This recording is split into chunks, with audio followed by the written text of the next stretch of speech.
শীতের ভিতরে কি বউ ছাড়া রাত কাটানো যায়? না, এই শীতে আর বউ ছাড়া রাত কাটাতে পারবো না নে। এদিকে মা আবার মুরব্বি হয়ে গেছে, বাড়িতে একটা কাজের মেয়েও দরকার। আজকে যাই বাড়িতে, মাকে বুঝিয়ে বলতে হবে। বাবাকে বললে হবে না নে, আমার বাবা আবার একটু কিপটা আছে।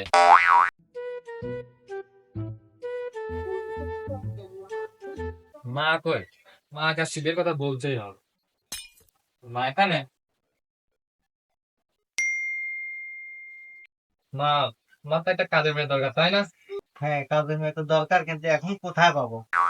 আচ্ছা মা, কাজের মেয়ে নিলে তো টাকা দেওয়া লাগবে না? কাজের মেয়ে নিলে টাকা দেওয়া লাগবে, তোর বাপ দেবে, তোর তো টেনশন দিচ্ছে। মা, শীত তো চলে আসলো, এদিকে আমার বয়সও 18 হয়ে গেছে।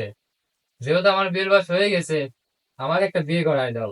আমার কাজের মেয়ে হয়ে গেল, টাকা বাঁচে গেল। ওরে হারাম দাদা, এই কি ছিল তোর মনে? এই শীতে তোর বিয়ে দেবো না। তোমার কাজের মেয়ে লাগুক আর না লাগুক, এই শীতে আমার বিয়ে দেয়াই লাগবে, না কিন্তু আমি একটা কিছু করে ফেলবো না।